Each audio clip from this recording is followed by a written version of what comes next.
B 23 number দেখো বলছে Shamim company has 10 million share of common stock outstanding.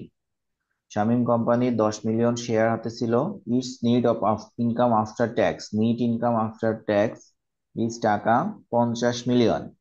NEET income after tax এটাকে বলা হয়, দেখো আমাদের যে বিষয়টা থাকে, আমরা earning before interest and tax বা আর্নিং বিফোর ট্যাক্স যেটাকে বলে আমরা ইবিটি বলি এটাকে। আর যদি এটা ট্যাক্স কাটার পরে থাকে তাহলে সেটাকে বলা হয়, ট্যাক্স কাটার পূর্বে থাকলে সেটাকে আমাদের কি বলা হয়, ইবিটি, ঠিক আছে। আর যদি ট্যাক্স কাটার পরে থাকে সেই অংশটাকে কি বলা হয়, EAT, earning after tax. 50 million, and this level would continue indefinitely.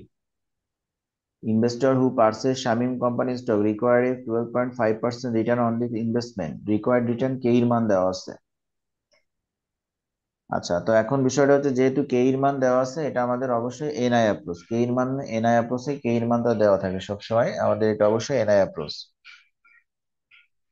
তো এখান থেকে আমাদের রিকোয়ারমেন্টে চাইছে what is the total value of Shamim companies common stock. দেখো ভ্যালু অফ কমন স্টক বা শেয়ার একই কথা, ভ্যালু অফ কমন স্টক বা শেয়ার হচ্ছে একই কথা। তাহলে আমাদের কি বের করতে বলছে, এস এর মান বের করতে বলছে। কিসের মান বের করতে বলছে, এস এর। ইয়েস। এখন এনআই অ্যাপ্রোচ একটু খেয়াল করি আমরা, এনআই অ্যাপ্রোচে এস এর সূত্র কি ছিল।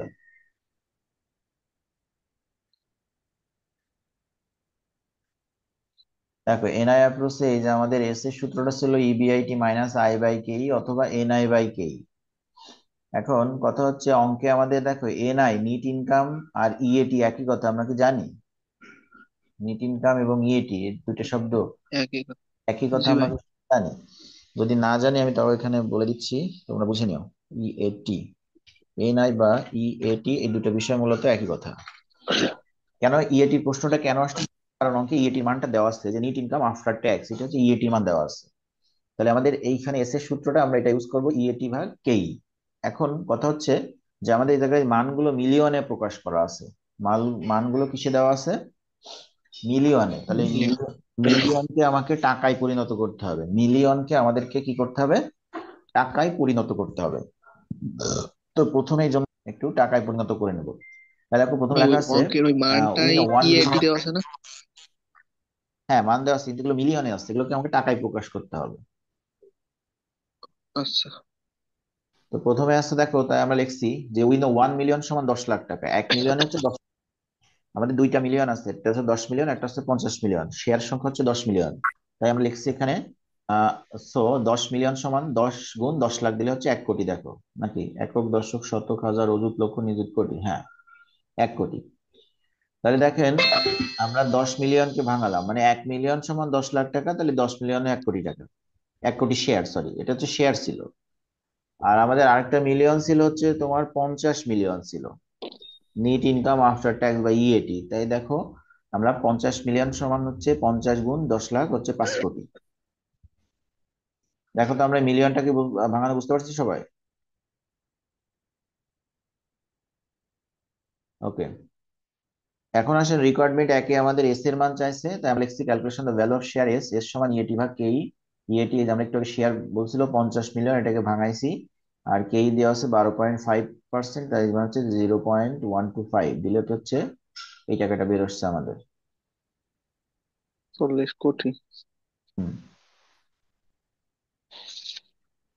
এটা গেল এ নাম্বার। আর বি নাম্বারে চাইছে আমাদের তোমার হচ্ছে determine the value per share. Value per share মানে P0 বের করতে বলছে। ভ্যালু পার শেয়ার বা ভ্যালু অফ শেয়ার মানে P0 বের করতে হবে। আমরা জানি ভ্যালু পার শেয়ার সমান এস ভাগ এনএস। দেখো এই যে তাহলে লিখছি এস ভাগ এনএস, এস এর মানে একটু আগে পাইছি, আর এনএস এর উপরে আমরা বের করে নিয়েছিলাম 1 কোটি যায়। এরকম করে সহজ, শুধুমাত্র মিলিয়নটাকে আমরা টাকায় পরিণত করতে হবে আর কিছু না।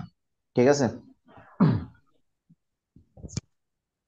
ভাই শেয়ারের ক্ষেত্রেও গুণ হবে আবার টাকার ক্ষেত্রেও গুণ হবে? হ্যাঁ আমরা তো সব মিলিয়ন আকারে, শেয়ার তো ওখানে বলা নেই যে এত হচ্ছে এই তোমার এত হাজার শেয়ার, এরকম তো বলা নেই। এগুলো মিলিয়ন থাকলে মিলিয়নকে টাকায় পরিণত করতে হবে, কথা হচ্ছে এটা। মানে শেয়ারকে তো টাকায় না, মিলিয়নকে শেয়ার দ্বারা আমাদের ইসে করতে হবে, তোমার গুণ করে নিয়ে শেয়ার সংখ্যা বের করে নিতে হবে। 10 লাখ শেয়ার, এটা ওটা যেমন 10 মিলিয়ন ছিল, তাহলে 1 মিলিয়ন সমান কত? 10 লাখ। তাহলে 10 মিলিয়ন শেয়ার আসছে, ওটা হচ্ছে 10 মিলিয়ন শেয়ার। ওটা টাকা 10 লাখ, ওটা ডাজেন্ট ম্যাটার। কিন্তু আমার কথা হচ্ছে 1 মিলিয়ন সমান টাকা। প্রয়োজন হলে আমরা টাকা লিখবো, শেয়ার প্রয়োজন হলে শেয়ার লিখবো। মানে সহজ কথা, 1 মিলিয়ন সমান 10 লাখ। 1 মিলিয়ন সমান কি?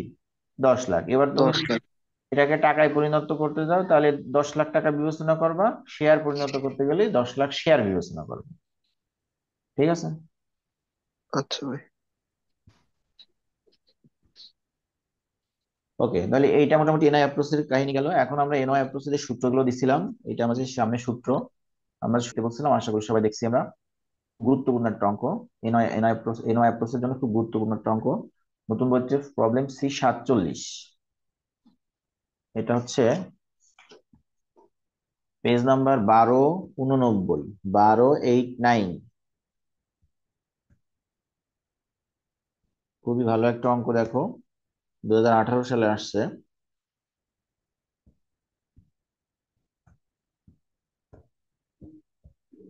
সবাই কি পাইছি?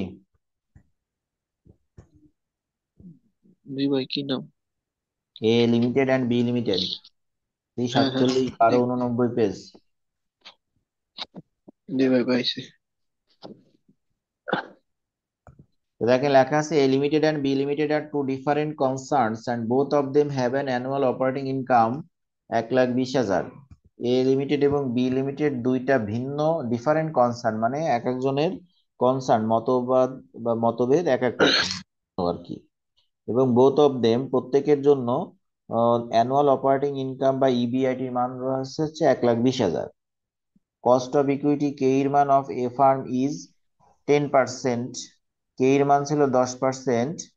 এ ফার্মের জন্য হ্যাজ গট নো ডেপ্ট, যার কোনো ঋণের পরিমাণ ছিল না।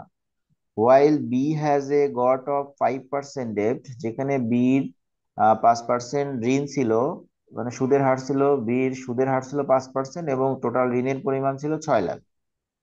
তাহলে এখানে দুইটা ফার্ম বলছিল, ডিফারেন্ট কনসার্নের দুইটা ফার্ম, যার ভিতর এর কোনো ডেপ্ট নাই, কিন্তু বির ডেপ্ট আছে। তাহলে আমরা বলতে পারি এ হচ্ছে আমাদের কাছে আনলিভার্ড ফার্ম, আর বি হচ্ছে এখানে আমাদের কাছে লিভার্ড ফার্ম। লিভার।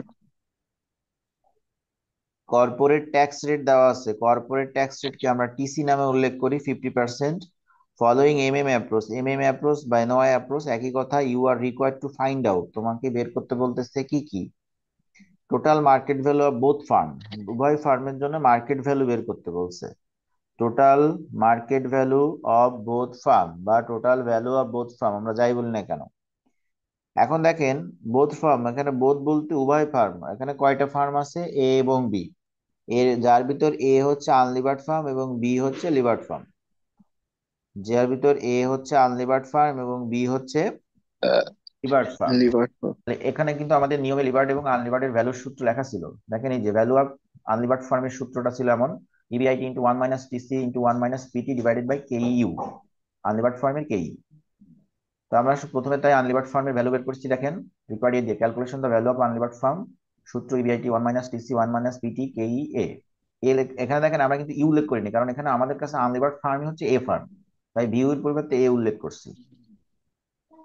যেখানে ইবিআইটির মান হচ্ছে 1,20,000 টাকা, 1 - টিসি মানে কর্পোরেট ট্যাক্স রেট 50%, আর পিটি মানে পার্সোনাল ট্যাক্স রেট অঙ্কে নাই, তাই এটা জিরো। 1 - 0 এটা না দিলেও হবে, যদি পার্সোনাল ট্যাক্স রেট না থাকে তাহলে আপনি সূত্রটা এখানে শর্ট করতে পারেন, সেটা হচ্ছে ইবিআইটি 1 - টিসি ডিভাইডেড বাই কেইএ। কিন্তু এটা আপনার সম্পূর্ণ লেখাই ভালো, তাহলে আপনার মনে থাকবে। সো এখানে আমরা ক্যালকুলেশন করে আমরা আনলিভার্ড ফার্মের ভ্যালু পাইছি 6 লাখ টাকা। এটুকু বোঝা গেছে?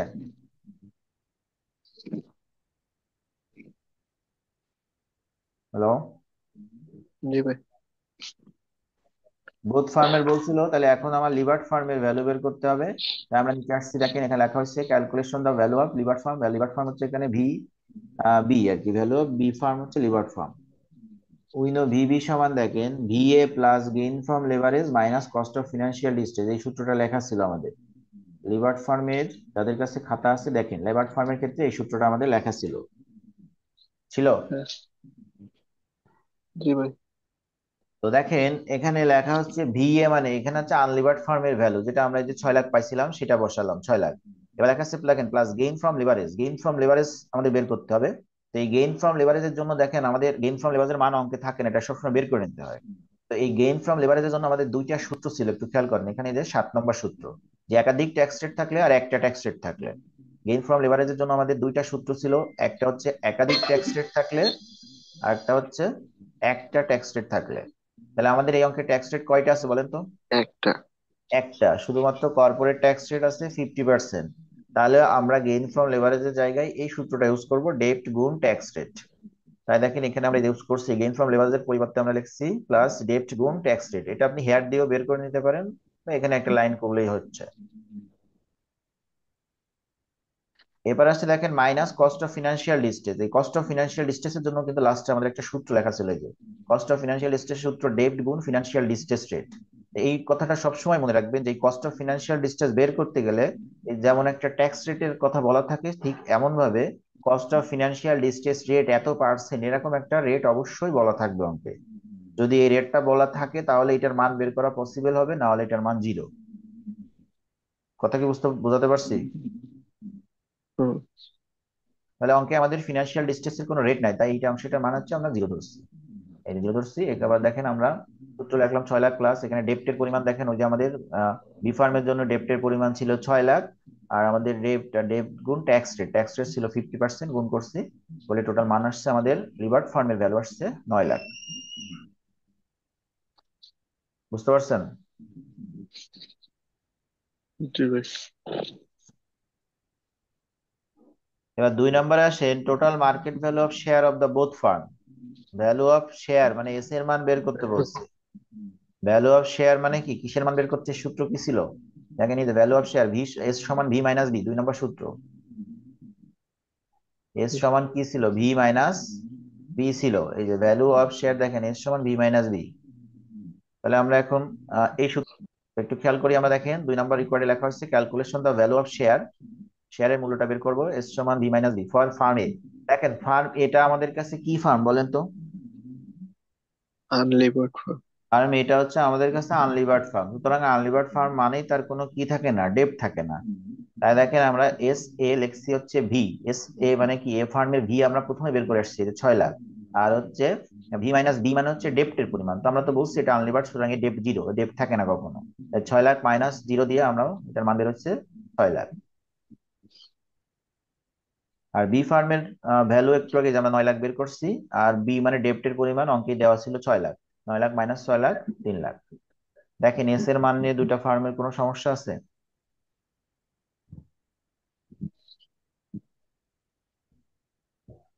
হুম। না ভাই। ওকে, রিকোয়ারমেন্ট 3 দেখেন, cost of equity of both farm, cost of equity of both firm, উভয় ফার্মের কেই বের করতে হবে। তাহলে উভয় ফার্ম মানে দুইটা ফার্ম, একটা হচ্ছে লিভার্ড ফার্ম লিভার্ড। তো আমাদের কেই অফ লিভার্ড এবং আনলিভার্ডের দুটা সূত্র আমরা কিন্তু লেখাই দিচ্ছিলাম। এই হচ্ছে আমাদের কেই অফ আনলিভার্ড ফার্মের সূত্র। এটা ছিল আমাদের কেই অফ আনলিভার্ড ফার্মের সূত্র, K0 plus K0 minus KD into 1 minus PT গুণ বি বাই এস। মানে আমাদের আনলিভার্ড ফার্মের সাথে পার্সোনাল ট্যাক্স রেট জড়িত, আর লিভার্ড ফার্মের সাথে হচ্ছে আমাদের কর্পোরেট ট্যাক্স রেট জড়িত, তাই তো? জি ভাই। আচ্ছা, তো এই অনুযায়ী আমরা মান বসাবো দেখেন।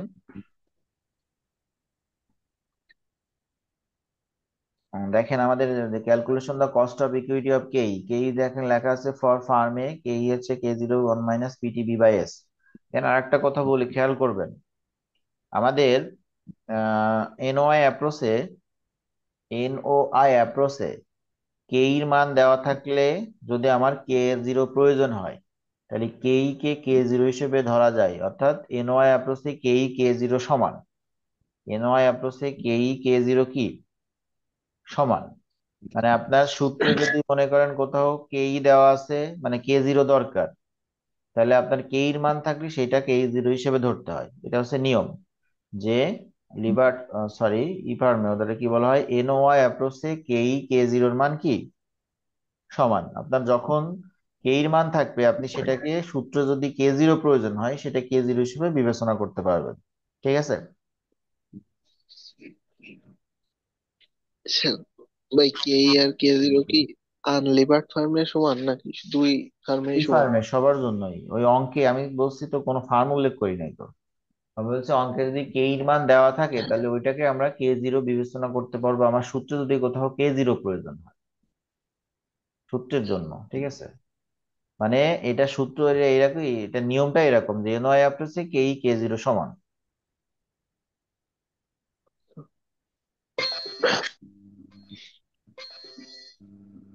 ওকে, তাহলে দেখেন এই জন্য আমাদের এ ফার্মের জন্য যে সে সূত্রটা হচ্ছে K zero plus K zero minus K D one minus PT B by S আসেন।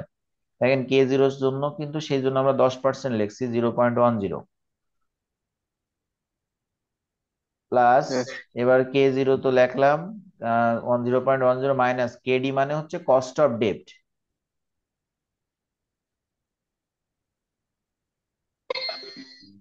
কে কে ডি মানে হচ্ছে কি কস্ট অফ ডেপ্ট। কস্ট অফ ডেপ্ট বলতে কি ইন্টারেস্ট, মালিবাট ফার্মে তো কখনো কি ঋণের কোনো ব্যবহার আসবে না, আসবে? না। আর্লিবার্ড ফার্মে কখনো কিন্তু ঋণের ব্যবহার আসে না। সুতরাং আমাদের এটা জিরো।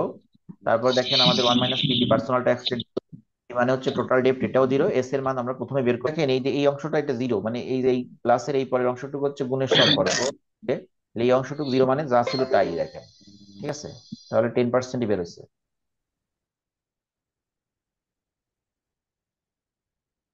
আর বি ফার্মের ক্ষেত্রে সেম মান বসবে, শুধু এখানে আমাদের কেডি কস্ট অফ ডেপ্টের মান আসে। কস্ট অফ ডেট 5% ছিল দেখেন, তাই 0.10 মাইনাস 0.05। আর টিসি মানে corporate tax rate, corporate tax rate কিন্তু অলরেডি আমাদের হচ্ছে 50% নিচে দেওয়া আছে। কর্পোরেট ট্যাক্স রেট কিন্তু অলরেডি আমাদের 50% দেওয়া ছিল, সেই অনুযায়ী আমরা মান বসাইছি। আর বি এবং এস, বি মানে ডেপ্টের পরিমাণ, এস হচ্ছে শেয়ারের পরিমাণ, সবই দেওয়া আছে। এটা ক্যালকুলেশন করলে 15% বেরোচ্ছে, ঠিক আছে? কোনো কথা আছে এটুকু নিয়ে?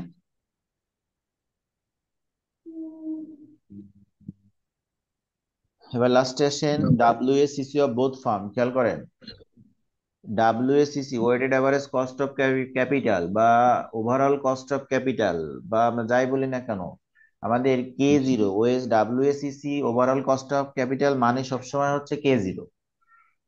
ডাব্লিউএসিসি weighted average cost of capital এগুলো মানে হচ্ছে সবসময় কি কে জিরো, ঠিক আছে?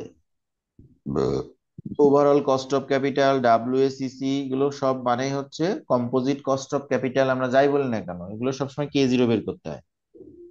এখন কথা হচ্ছে আমরা এনওআই অ্যাপ্রোচ করতেছি, তো এর ভিতর কে জিরো সূত্র তো আমি যে দুইটা অ্যাপ্রোচ আছে, কে জিরো কখনো এ জিরো কখনো কিসের মধ্যে বের করতে হয় না, এনওআই অ্যাপ্রোচে বের করতে হয় না, কে জিরো সবসময় এনআই অ্যাপ্রোচে বের করতে হয়।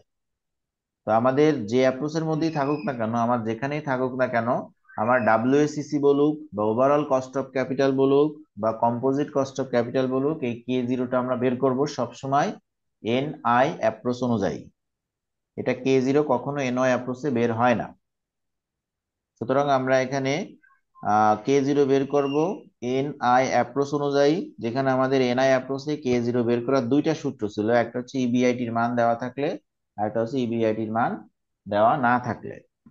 তো সেক্ষেত্রে আমরা ইবিআইটির মান দেওয়া থাকলে আমাদের দেখেন কে জিরো সূত্রটা ছিল এমন, ইবিআইটি বাই ভি গুণ 100, এটা ছিল আমাদের কে জিরো সূত্র। ইবিআইটির মান অঙ্কে দেওয়া আছে, আর ভি হচ্ছে দেখেন এক একটা ফার্ম অনুযায়ী প্রত্যেকের ভ্যালু আমরা প্রথমে বের করে আসছি। এ ফার্মের ভ্যালু ছিল যা, আবার বি ফার্মের ভ্যালু যা ছিল আমরা সব বসাই দিই, প্রত্যেকের ইবিআইটি সমান, শুধু ভ্যালুটা আলাদা।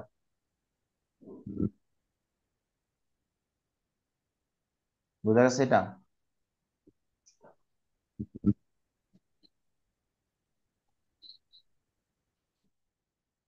হ্যালো? জি ভাই। ওকে, তাহলে মোটামুটি এই হচ্ছে আমাদের আজকে আমি কিন্তু বাসায় কাজ একটু বেশি দেবো, 4টা বাসায় কাজ দিচ্ছি, তবে 4টা দিয়ে ঘাবড়ানোর কিছু নাই। এখানে সি 18টা হচ্ছে এই যে অঙ্কটা করালাম এই ধরনের অঙ্ক। আর এখানে দেখবেন বি 21 বি 12 বি 18 প্রত্যেকটা অঙ্ক করতে সর্বোচ্চ 5 মিনিট সময় লাগবে, তাও লাগবে না। এগুলো সব আমাদের এন ও আই অ্যাপ্রোচের ম্যাথ। এই 4টা ম্যাথ করতে আপনার এইটাই সর্বোচ্চ 15 মিনিট লাগবে সি 18টা করতে। আর বাকি 3টা করতে আর 15 মিনিট, আধা ঘন্টার সময় আপনারা আশা করি 4টা ম্যাথ করতে পারবেন। এগুলো সব নতুন বইয়ের সিরিয়াল নাম্বার আছে। এই 4টা বাসায় অবশ্যই করবেন কিন্তু।